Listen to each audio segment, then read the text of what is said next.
CEO was inspecting the construction site when he got hungry and went to buy some steamed buns. When it was time to pay, he realized he had left his phone with his father. A nearby worker thought he was a scammer and grabbed him, ready to beat him up. Fortunately, a kind-hearted woman stopped the worker. Seeing that the CEO had no money, she didn't despise him. Instead, she packed a few buns and gave them to him for free. She told the CEO that if he ever faced difficulties in the future, he could come to her for food. Looking at the woman's warm smile, the CEO was deeply moved. In that moment, he felt a long-lost sense of motherly love. He thought of how his father hadn't remarried after his mother passed away, so he decided to try and match them up. He asked the woman if she would be willing to marry his father. The woman felt shy and worried that no one would like her at her age of 50. Hearing this, the CEO felt hopeful. After all, his father was also 50, making them a perfect match. After much persuasion, he managed to get her contact information. Unexpectedly, as soon as the CEO left, the woman's daughter-in-law came and threw her belongings over. She declared that the woman had already stayed at their house for a week, and now that she had some income from her food stall, she should rent her own place. After saying this, the daughter-in-law and her husband left heartlessly.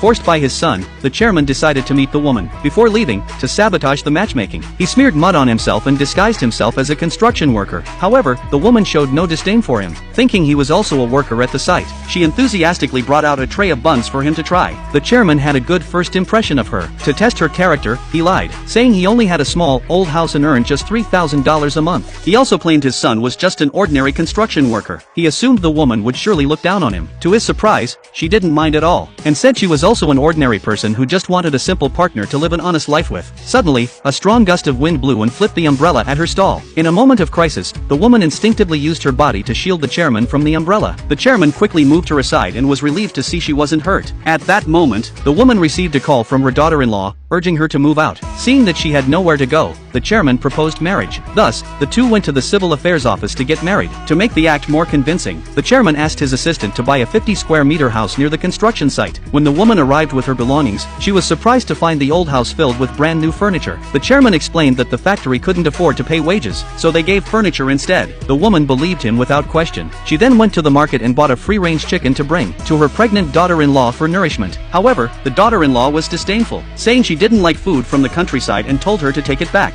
At this point, the daughter-in-law's mother reminded the woman that tomorrow was her father's birthday and insisted she attend on time. The daughter-in-law couldn't understand why her mother would invite her mother-in-law. Little did she know, her mother planned to humiliate the woman publicly at the birthday banquet. Upon learning about the event, the chairman took the woman to a luxury store owned by his company. When the woman touched a pair of high heels, the snobbish sales clerk looked down on her. When she saw that the heels were worth $500,000, the woman quickly put them down and tried to leave. Unexpectedly, the clerk stopped her, accusing her of dirtying the shoes and demanding $25,000 as compensation. The woman was at a loss for what to do.